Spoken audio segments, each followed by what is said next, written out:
আস্তে আস্তে অনেক সময় পার হয়ে গেছে। ছোট একটা জিনিস আপনারা এখনো পরিষ্কারভাবে বুঝতে পারেন নাই যে আমি কি করাচ্ছি, কারণ অনেকেরই এখন ক্লিয়ার ধারণা হয় নাই।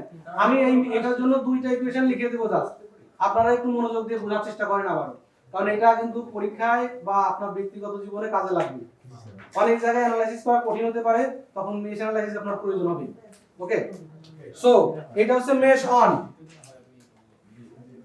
আমি এই আয়নটা দিয়ে রেখেছি, সবাই ভাবছে যে এই আয়নটাও কাজে লাগাবো, আর এই আয়নটা তো পরে বের করতে হবে, এটা একটু কনফিউশন তৈরি করার জন্য দিয়েছিলাম। মেশ 2, তাহলে প্রথমে আপনি লিখবেন apply KVL for mesh on. আপনার নির্দিষ্ট কোনো জায়গা থেকে শুরু করতে হবে এমন কিছু নাই, আপনি এই মেশের ভিতরে যে কোনো এক জায়গা থেকে শুরু করতেই পারেন। যেখান থেকে শুরু করবেন, মনে করেন আপনি এখান থেকে শুরু করতে চাচ্ছেন, এখান থেকে শুরু করলে ঘুরে ওই জায়গাটাই ফেরত আসতে হবে। ওকে, আমি এখান থেকে যখন শুরু করলাম, এই কারেন্টটা কিন্তু শূন্যের ভিতর দিয়ে ঘুরতেছে না, এই কারেন্টটা অ্যাকচুয়ালি এই জায়গা দিয়ে ঘুরতেছে, রেজিস্টারের ভিতর দিয়ে ঘুরতেছে, আমি দেখাইছি এইভাবে। সো এই আয়ন কারেন্টটা কিন্তু এই জায়গা দিয়েই যাচ্ছে। ওকে, সো এখান থেকে যখন শুরু করলাম এদিকে গেছি, এটা হচ্ছে ভোল্টেজ, ডাইরেক্টলি ভোল্টেজ লেখা আছে, এর সঙ্গে I1 I2 গুণ করার কোনো প্রয়োজন নাই, কারণ যেটা ভোল্টেজে লেখা নাই শুধু রেজিস্ট্যান্স দেয়া আছে, সেখানে কারেন্টটা গুণ করতে হবে। যেখানে ভোল্টেজ দেয়া আছে সেখানে ভোল্টেজের সাথে কিছু গুণ করার প্রয়োজনই নাই, কারণ সেটা তো ভি দেয়াই আছে, আমি কেভিএল ভোল্টেজ যোগ করতেছি। ওকে, সো এখান থেকে যখন উঠলাম তখন মাইনাস দিয়ে ঢুকতেছি, -36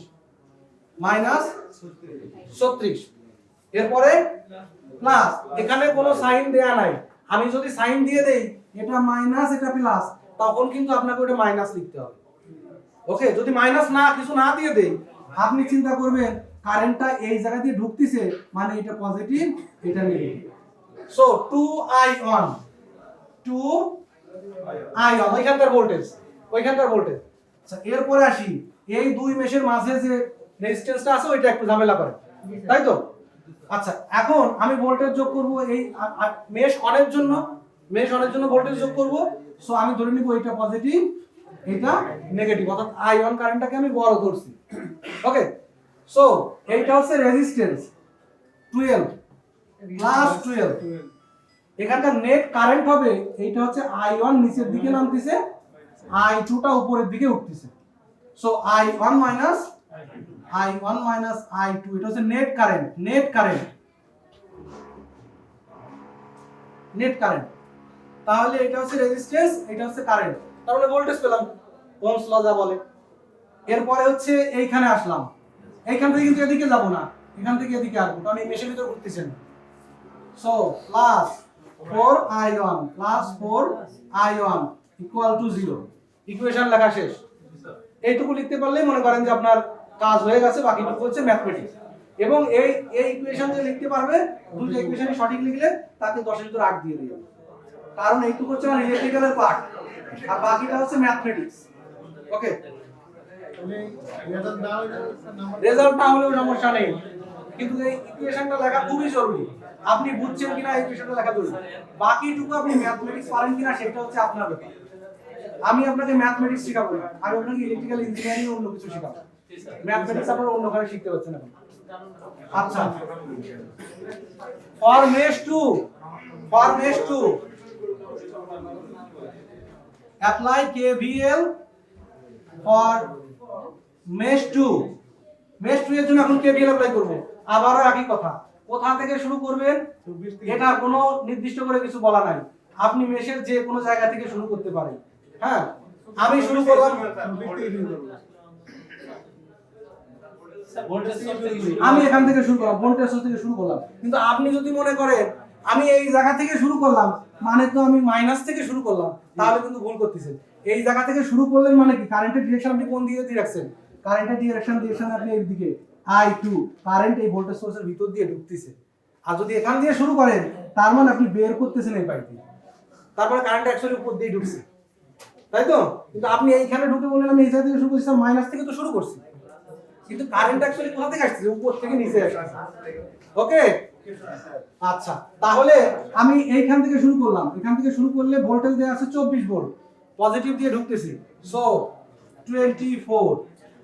এরপরে আমি এইখানে আসলাম, এইখানে আসার পর 3 ওহম দেয়া আছে, ওহমের সাথে কারেন্ট গুণ করতে হবে, প্লাস 3i2 প্লাস, এইবার আসেন মাঝের রেজিস্ট্যান্সটা ঝামেলাজনক, সেটাই আসি। এখন কারেন্টটা মেশ 2 তে আছে, সো i2 কারেন্টটা আমি বড় ধরব, সো আমি ভোল্টেজ ড্রপ হিসেবে চিন্তা করব, এইটা বড় এইটা ছোট, তাই তো? সো i2 i1 হচ্ছে নেট কারেন্ট, এর সঙ্গে রেজিস্ট্যান্স গুণ হবে 12, 12 i2 i1। স্যার এই মাঝখানে এই যে প্লাস মাইনাস পর চেঞ্জ করে দিলেন, এটা কি বারবার চেঞ্জ করব? এই সময় এটা হিসাবের সুবিধার্থে আমি করতেছি, প্লাস মাইনাস দিচ্ছি, আপনার প্লাস মাইনাস দেওয়ার কোনো প্রয়োজন নাই। আপনি যখন মেশ 2 তে থাকবেন অবশ্যই i2 কারেন্টটা বড় ধরবেন, আর i2 কারেন্টটা বড় ধরলে অবশ্যই আপনি ধরে নিচ্ছেন এটা পজিটিভ, আমি সেটাই দেখানোর চেষ্টা করছি। মাইনাস ই প্লাস কবে হবে? প্লাস না, আমি বলছি মেশ 2 তে থাকলে i2 কারেন্টটা বড় হবে, i2 কারেন্টটা বড় হবে, i2 কারেন্টটা বড় হলে অবশ্যই এই জায়গায় প্লাস হতে হবে, না হলে আপনি পজিটিভ লিখবেন না নেগেটিভ লিখবেন, বোঝা যাবে না কোনটা পজিটিভ হবে কোনটা নেগেটিভ হবে, সাইনের উপরে তো ডিপেন্ড করবে। ওকে, সো i2 কারেন্টটা বড় যেহেতু এখানে পজিটিভ হবে ভোল্টেজ সোর্সে, এটা নেগেটিভ হবে ভোল্টেজ ড্রপটা। আমি এখানে আসলাম, এবার ভোল্টেজ যোগ করা শেষ, এইখানকার ভোল্টেজ যোগ করব 9i2 = 0। দুইটা ইকুয়েশন আমার লেখা শেষ। সো আমার দুটো মেশের জন্য কেভিএল লেখা শেষ। এই দুইটা ইকুয়েশন যদি আমি এখন সলভ করি তাহলে i1 এবং i2 এর মান পাবো। আমি i1 i2 এর মান পাওয়ার পরে আপনি i1 ক্যালকুলেট করেছেন, i2 ক্যালকুলেট করেছেন, এইবার আমি ক্যালকুলেট করতে বলছি i এই কারেন্টটা যেটা দ্বিতীয় সোর্স থেকে কারেন্টের ডিরেকশন আপনি প্লাস প্লাস কি যাবে। আপনি এখানে কারেন্টের ডিরেকশনের কথা কিছু চিন্তা করার দরকার নেই, আপনি মেশ অ্যানালাইসিস করতেছেন, তার মানে আপনি মেশের কারেন্ট আছে, আপনি এই কারেন্টটা অন্য দিকেও চিন্তা করতে পারেন, কিন্তু যেদিকে চিন্তা করবেন ওই দিকেই দিয়ে রাখবেন, আপনি যেই দিকে যাবেন সেই দিকে দিতে হবে, কিন্তু যেদিকে একবার দিয়ে ফেলবেন ওটা কিন্তু আর ঘোরাইতে পারবেন না, একবার এদিকে একবার ওদিকে ওইরকম করা যাবে না। তাহলে যদি আমি 2টা উল্টা দিকে দেই আর 1টা উল্টা দিকে দিই, হ্যাঁ উল্টা দিকে দিতে হবে, দুইটা উল্টা দিকে দিবেন। কারেন্টটাকে যখন ঘোরাবেন তখন সবগুলো সাইমালটেনিয়াসলি একভাবেই ঘোরাবেন। ওকে, এই ডিরেকশনটা যেদিকে দিব ওইদিকে ওই ডিরেকশন আপনার এমন না সোর্স আছে তাহলে তো কারেন্টটা আমার ওই প্লাস দিয়ে বের হওয়ার কথা। আপনি কোর্সে দেখি ডিরেকশন মেনশন করে দেবেন, ডিরেকশন মেনশন করেও দিতে পারি, না আমি ইচ্ছামতো যেগুলো ডিরেকশন দিতে পারবেন, কোনো সমস্যা নেই। আর যখন দিব তখন একই দিকে দিব। যখন দিবেন তখন একই দিকে দিয়ে ক্যালকুলেশন করবেন, না হলে ক্যালকুলেশন মিলবে না। সব উল্টা করে দেখ উল্টা করে দেন, সমস্যা নেই, কিন্তু উল্টা করে দিয়ে না, ওটা ওরকম দিলে হবে, সবগুলো সাইমালটেনিয়াসলি একদিকে ধরতে হবে, সাইমালটেনিয়াসলি একদিকে ধরবে। ওকে, আচ্ছা ওয়েট, এটা তো করলেন, তাহলে এই আয়নটা এখন আমি দিয়েছি উপরের দিকে যাচ্ছে, এই আয়নটার মান কত হবে? আয়নটার মান না এই আই এর মান কি হবে এখন? i2 - i1 হবে, শেষ হয়ে গেছে। আচ্ছা এই আমাদের সময় শেষ। জি স্যার। আচ্ছা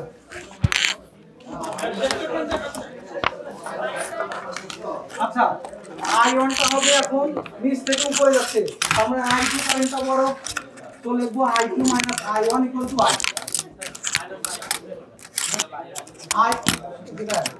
i2 - i1 হবে, কিন্তু এখন i এর ভ্যালু। ওকে,